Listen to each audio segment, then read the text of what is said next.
जैसे यहाँ पे मैंने लिखा देख रहा है, वो चिल्लाते हैं, वो चिल्लाते हैं, चिल्लाने दो।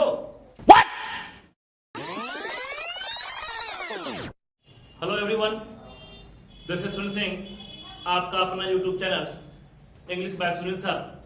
मैं खुद सुनील सिंह आपके लिए मैं आज वर्ब का दूसरा टॉपिक लेकर के आया हूं, जिसमें हम लोग कवर करने वाले हैं मेन वर्ब। इससे पहले जो कल का टॉपिक था वो टॉपिक था हमारा बच्चे वर्ब के बारे में। वर्ब क्या होता है, उसके टाइप्स कौन कौन है, वो चीज हम लोगों ने इससे पहले वाले वीडियो में कवर किया था। आज हम लोग उसी टाइप को जो हम लोग कल पढ़े थे, वर्ब का जो टाइप था पिछले वीडियो में जो हम लोगों ने पढ़ा था, वर्ब को जो हम लोग दो भागों में बांटा था, उसी को आज पहला जो पार्ट है मेन वर्ब, उसी को लेकर के आज हम लोग आए हैं। तो चलिए देखते हैं मेन वर्ब क्या होता है। What is a main verb? Main verb कहता है बच्चे यह एक्शन वर्ड। क्या है? Action word. एक्शन वर्ड कहने का मतलब हो जाता है कि सब्जेक्ट के द्वारा जो एक्शन किया जाता है, सब्जेक्ट के द्वारा जो काम किया जाता है वही एक्शन वर्ड है, और उसी को हम लोग क्या बोलते हैं? मेन वर्ब बोलते हैं। यानी मेन वर्ब बोले तो हो जाता है बच्चे हमारा एक्शन वर्ड। क्या हो जाता है? Action word. Action word means होता है बच्चे कि हमारे द्वारा जो भी कार्य किया जाता है, हमारे द्वारा जो भी एक्शन किया जाता है, उसी एक्शन को हम लोग बोलते हैं मेन वर्ब बोलते हैं। क्या बोलते हैं? मेन वर्ब बोलते हैं। अब देखते हैं, जैसे कि मैंने यहाँ पर कुछ एग्जांपल आपके लिए लाया हूं। जैसे कहता हूं बच्चे हे टीचर्स इंग्लिश, वह अंग्रेजी पढ़ाता है। यानी कि ये सेंटेंस जो हमारा है, इस सेंटेंस में ही जो है यह एक सब्जेक्ट है और इसके द्वारा एक्शन किया जा रहा है। क्या किया जा रहा है? एक्शन किया जा रहा है। कौन सा एक्शन किया जा रहा है बच्चे? टीचर, पढ़ाया जाता नहीं, वह अंग्रेजी पढ़ाता है। मतलब पढ़ाने का कार्य कौन कर रहा है? ही के द्वारा एक्शन हो रहा है। क्या एक्शन हो रहा है? यह पढ़ाना। यानी कि ये हमारा क्या हो गया? एक्शन वर्ड हो गया। क्या हो गया? Action word. और जो एक्शन वर्ड होता है सेंटेंस का, वही हमारा क्या होता है? मेन वर्ब होता है। क्या होता है? Main verb. यानी कि यहाँ पे हम लोग टीचर को क्या बोल सकते हैं? मेन वर्ब बोल सकते हैं। या जैसे और भी कई एग्जांपल ले लेते हैं। से वाज रीडिंग द नॉवेल। अब इस सेंटेंस में ध्यान दो बच्चे, यहां पर कहता है she was reading the novel. यहां पे रीडिंग जो आ रहा है यह एक एक्शन वर्ड है, यानी सी के द्वारा एक्शन किया जा रहा है। यानी हम लोगों के द्वारा जो एक्शन किया जाता है, जो हम लोग काम करते हैं, वही काम को हम लोग, उसी काम को क्या बोलते हैं? मेन वर्ब बोलते हैं। क्या बोलते हैं? Main verb. यानी मुख्य क्रिया या प्रधान क्रिया। यानी जो कि आपको सेंटेंस में सब्जेक्ट के द्वारा जो एक्शन होता है, उसी एक्शन को हम लोग बोलते हैं मेन वर्ब बोलते हैं। क्या बोलते हैं? Main verb. जैसे यहाँ पे टीचर हो गया, रीडिंग हो गया, ये सब हमारा क्या कहलाता है? सेंटेंस का मेन वर्ब कहलाता है।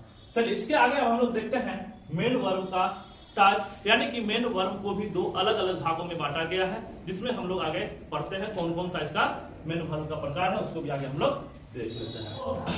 अब देखते हैं बच्चे मेन वर्ब का जो उसका जो टाइप दिया हुआ है, तो उसको भी देख लेते हैं।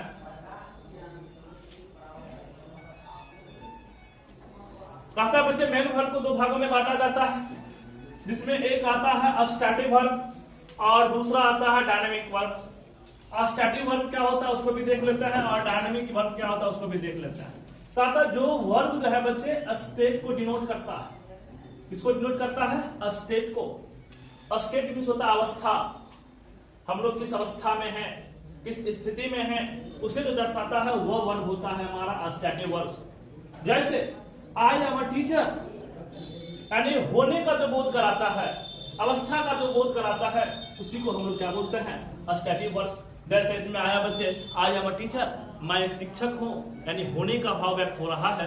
यहाँ पर एम जो आया है, यह एम हमारा क्या हो जाता है? स्टैटिक वर्ब हो जाता है। अगला नेक्स्ट हम लोग देखते हैं आई हैव अ कार, मेरे पास एक कार है। इसमें भी होने का भाव व्यक्त हो रहा है, ये भी हमारा हो जाता है हैव, ये हमारा हो जाता है स्टैटिक वर्ब। जैसे यहाँ पे देखिए आई नो यू, मैं तुम्हें जानता हूं। अब यहाँ पे नो भी हमारा हो जाता है स्टैटिक वर्ब्स। ये सब के सब मेन वर्ब्स हैं, लेकिन मेन वर्ब के साथ साथ क्या है, ये स्टैटिक वर्ब्स। अब यहाँ पे बच्चे एक सवाल आता है, एम और हैव जो यहाँ पर आया है, ये तो हेल्पिंग वर्ब होना चाहिए। जी बिल्कुल, हेल्पिंग वर्ब है, लेकिन हेल्पिंग वर्ब तब है जब इसके साथ कोई और अदर वर्ब आएगा, तब ये हेल्पिंग वर्ब है। नहीं तो ये क्या है, हमारा मेन वर्ब के अंतर्गत आता है। जैसे यहाँ पे मैं लिख दे रहा हूं, जैसे कहता हूं आई एम टीचिंग, मैं पढ़ा रहा हूं। इस केस में हम लोग एम को बोल सकते हैं, ये हमारा हेल्पिंग वर्ब है। अदरवाइज यहाँ पर एम जो आ रहा है, यह एम हमारा अभी मेन वर्ब के फॉर्म में है।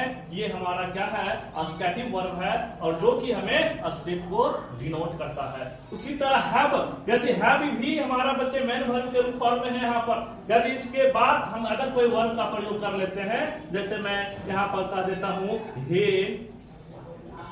has gone, तो यहाँ पर ये हैज हमारा हेल्पिंग वर्ब हो जाता है।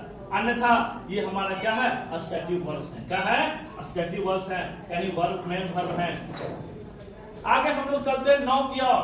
नो जो है बच्चे, नो भी हमारा जो है मेन वर्ब के रूप में स्टैटिक वर्ब्स है।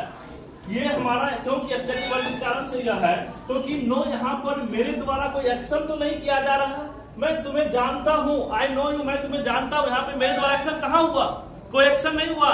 हाँ भाई, हमारा मेंटली कंडीशन है, हम आपको जानते हैं, यहाँ पे कोई वर्क नहीं हो रहा है मेरे द्वारा, तो ये हमारा क्या हो जाएगा, स्टैटिक वर्ब्स होगा।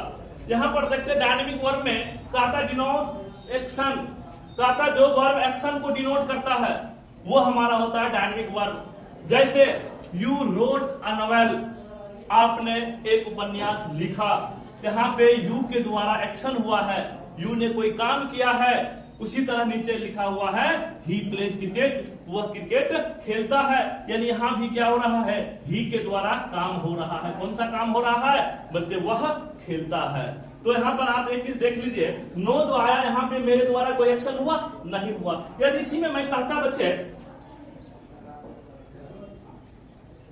से लाइक्स मी, वह मुझे पसंद करती है, क्या लाइक्स जो आया ये भी हमारा मेंटली कंडीशन है, ये भी हमारा बच्चे क्या है, स्टैटिक वर्ब है। मेन वर्ब है लेकिन क्या है, स्टैटिक वर्ब है। ये हमारे स्थिति को, मेंटल कंडीशन को दर्शाता है। लेकिन यहाँ पर जो आया बच्चे ही प्लेज क्रिकेट, यानी ही के द्वारा क्या किया गया, एक्शन किया गया। यानी जब एक्शन किया जाता है, मेन वर्ब दो तरह से हम लोग बांट देते हैं। एक हम लोग बांट देते हैं बच्चे जो हमारे स्टैटिक को दर्शाता है, स्टेट को दर्शाता है। दूसरा जो एक्शन को दर्शाता है, जो एक्शन को दर्शाता है उसे बोलते हैं डायनेमिक वर्ब, और जो स्टेट को दर्शाता है उसको हम लोग क्या बोलते हैं, स्टैटिक वर्ब। क्या बोलते हैं, स्टैटिक वर्ब। लेकिन बच्चे स्टैटिक वर्ब हमारा यहीं पे समाप्त हो जाता है, लेकिन डायनेमिक वर्ब यहाँ पे समाप्त नहीं होता। डायनेमिक वर्ब आगे भी चला जाता है, इसको मैं आगे लेकर के चलता हूँ, हमारे साथ बने रहिए। इसको जो है डायनेमिक वर्ब को भी आगे कहता है, दो भागों में बांटा जाता है, जिसमें वर्ब हमारा आता है ट्रांजिटिव वर्ब और इंट्रांजिटिव वर्ब। अब यहाँ पे एक सवाल भी आ गया, भाई हम क्यों पढ़े ट्रांजिटिव और इंट्रांजिटिव, हमें इतना पढ़ने की आवश्यकता क्या है? जी आवश्यकता है, जब आपको मैं ले चलूंगा आपको टाइम एंड टेंस के बाद जब आपको ले चलूंगा वॉइस में, तो वहां पे आपको इसका आवश्यकता होगा। वहां पर आपको जो है ट्रांजिटिव इंट्रांजिटिव के बारे में जानकारियां होनी चाहिए, क्योंकि बच्चे ट्रांजिटिव और इंट्रांजिटिव में जब तक आपको अंतर पता नहीं चलेगा तब तक आप एक्टिव से पैसिव कैसे ट्रांसफर कर पाओगे, नहीं हो पाएगा। तो इसके लिए हमें जो बच्चे डायनेमिक वर्ब को पूरे कंप्लीट तरीके से पढ़ना होगा। तो देखते हैं आगे डायनेमिक वर्ब के बारे में आगे क्या होता है। चलिए, तो अब देखते हैं बच्चे मेन वर्ब जो हम लोग पढ़ रहे थे, जिसमें हम लोग पढ़े थे दो प्रकार, एक डायनेमिक और एक स्टैटिक। अब अगला है डायनेमिक वर्ब को हम लोग दो पार्ट में बांट दिए हैं, और वह दोनों क्या है बच्चे, ट्रांजिटिव वर्ब और इंट्रांजिटिव वर्ब। ट्रांजिटिव वर्ब में इसको हम लोग बोलते हैं सकर्मक क्रिया, इसको बोलते हैं अकर्मक क्रिया। इसमें कहता है ट्रांजिटिव वर्ब जो होता है विद ऑब्जेक्ट होगा, यानी जिस वर्ब के बाद आपको जो ऑब्जेक्ट देना अनिवार्य होता है वो वर्ब हमारा हो जाता है ट्रांजिटिव वर्ब, और जिस वर्ब के बाद हमें ऑब्जेक्ट देना अनिवार्य नहीं होता है वो हो जाता है हमारा इंट्रांजिटिव वर्ब, यानी विदाउट ऑब्जेक्ट। बिना ऑब्जेक्ट का होगा तो हो जाता है इंट्रांजिटिव, ऑब्जेक्ट के साथ होगा तो हो जाता है ट्रांजिटिव। यार मैंने बच्चे हिंदी में भी लिख दिया, जिन्हें ऑब्जेक्ट की जरूरत होती है, जिन्हें ऑब्जेक्ट की जरूरत होती है, जिस वर्ब में जिस वर्ब के बाद ऑब्जेक्ट लगाना आपका जरूरत होता है, कंपलसरी होता है, तो उसे हम लोग बोलते हैं ट्रांजिटिव वर्ब। और जिन्हें ऑब्जेक्ट की जरूरत नहीं होती है वो होता है इंट्रांजिटिव वर्ब। जैसे यहाँ पे मैंने लिखा है राधा लव्स आइसक्रीम। यदि हम लोग बंद कर देते हैं, जैसे देखिए यहाँ पर क्या लिखा हुआ है, राधा लव्स, राधा प्यार करती है किसे, या राधा पसंद करती है किसे, ये तो पता ही नहीं है। ये कौन बताएगा बच्चे, ऑब्जेक्ट। तो राधा लव्स आइसक्रीम। ठीक उसी तरह आई काउज, क्या, कुछ पता ही नहीं चल रहा, लेकिन ये चीज इंफॉर्मेशन कौन दे रहा, ऑब्जेक्ट। तो जिस वर्ब के बाद ऑब्जेक्ट लगाना अनिवार्य हो जाता है, यानी जिसमें जो है ऑब्जेक्ट की जरूरत होती है जिस वर्ब के बाद, वो वर्ब हमारा हो जाता है क्या चीज, ट्रांजिटिव वर्ब। यहाँ पे लव्स हो गया हमारा ट्रांजिटिव वर्ब, यहाँ पे हो गया काउज की हमारा क्या हो गया, ट्रांजिटिव वर्ब। अब आगे देखते हैं ट्रांजिटिव वर्ब में। जैसे यहाँ पे मैंने लिखा देख रहा है, वो चिल्लाते हैं, वो चिल्लाते हैं, चिल्लाने दो। इसमें आपको ऑब्जेक्ट की आवश्यकता है ही कहां, चिल्लाते हैं, नॉर्मल सी बात है, चिल्लाते हैं, चिल्लाने दो। बर्ड्स फ्लाई, उड़ते हैं भाई, उड़ते हैं, ठीक है। इसमें आपको ऑब्जेक्ट की आवश्यकता हो रही नहीं। नीचे लिखा हुआ ही लाफ, अब इसमें भी आपको आवश्यकता हो रही है ऑब्जेक्ट का, नहीं हो रहा। तो जिसमें आपको ऑब्जेक्ट की आवश्यकता होगी जिस वर्ब के बाद, वो वर्ब हमारा हो जाता है ट्रांजिटिव, और जिसमें आवश्यकता नहीं होगी वो हमारा हो जाता है इंट्रांजिटिव। तो यहाँ पे बच्चे हम लोगों ने देखा इंट्रांजिटिव और ट्रांजिटिव। हाँ, लेकिन दो वर्ब ऐसा है बच्चे जो हमेशा ट्रांजिटिव होता है। वो दो कौन सा वर्ब है, वो है बच्चे आइज और एक होता है डाई। ये दोनों वर्ब ऐसा है जो हमेशा क्या होता है, इंट्रांजिटिव होता है। इसको आपको ऑब्जेक्ट इसमें देने की आवश्यकता नहीं होती है। तो अब आगे देखते हैं बच्चे, जैसे इसमें एक और एग्जांपल देता हूं जिससे आगे का एक सवाल निकलेगा। और वो एग्जांपल यह है, he offered me a chair। अब यहां पर लिखा हुआ he offered me a chair। अब इस सेंटेंस में देखिए, ये तो हमारा, हम तो समझ गए तो वर्ब हुआ, और यहाँ पे ये क्या हो गया, ऑब्जेक्ट, और ये भी क्या हो गया, ऑब्जेक्ट हो गया। इसमें बच्चे दो ऑब्जेक्ट हो रहा है। ऐसा क्यों, क्योंकि बच्चे ट्रांजिटिव वर्ब को दो भागों में बांटा जाता है। ट्रांजिटिव वर्ब का भी दो पार्ट होता है, और वो दो पार्ट कौन कौन होता है, वो हम लोग आगे अभी तुरंत देखते हैं। तो इसमें देखते हैं बच्चे, ट्रांजिटिव वर्ब को दो भाग में हमने बांट, एक होता है मोनो और दूसरा होता है डायो। मोनो और डायो क्या होता है, ध्यान दें। इसमें कहता है बच्चे, सेंटेंस में आपको वर्ब के बाद दो ऑब्जेक्ट मिलता है, वो हमारा वर्ब हो जाता है मोनो। ट्रांजिटिव होगा, लेकिन ट्रांजिटिव वर्ब में कौन सा होगा, मोनो ट्रांजिटिव वर्ब होगा। क्या होगा, मोनो ट्रांजिटिव वर्ब। जैसे इसमें ध्यान दो, यहाँ एक मी हो गया और एक हो गया अचेर। यहाँ पे ये दोनों हमारा क्या है, ऑब्जेक्ट है। क्या है, दोनों ऑब्जेक्ट है। जब ये दोनों ऑब्जेक्ट है, तो ये हमारा वर्ब क्या हो जाएगा बच्चे, मोनो ट्रांजिटिव वर्ब हो जाएगा। क्या हो जाएगा, मोनो ट्रांजिटिव वर्ब हो जाएगा। और उसके बाद जो है अगला देखते हैं, नेक्स्ट डायो।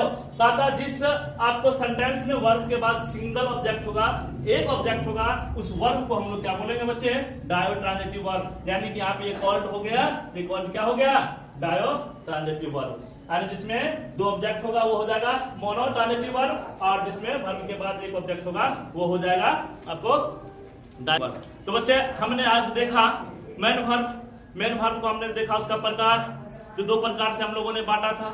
उसके बाद फिर हम लोगों ने देखा आपका जो है डायनेमिक को भी दो भागों में बांटे थे, ट्रांजिटिव इंट्रांजिटिव। और ट्रांजिटिव को भी हम लोगों ने दो भागों में बांटा, जिसको हमने विगत वाला भी देखा। और अभी मेन वर्ब हमारा समाप्त नहीं हुआ है। मेन वर्ब का एक और वीडियो आपको आएगा, जो कि मैं इसको अगले वीडियो में लाऊंगा, जिसमें आपको वर्ब्स के फॉर्म के बारे में बतलाऊंगा, और उसमें आपको ढेर सारी चीजें उसमें होंगी। आज का वीडियो हमारा यहीं तक रहेगा, और उसके बाद फिर हम लोग मिलते हैं कल। आज के लिए, तब तक के लिए बाय बाय।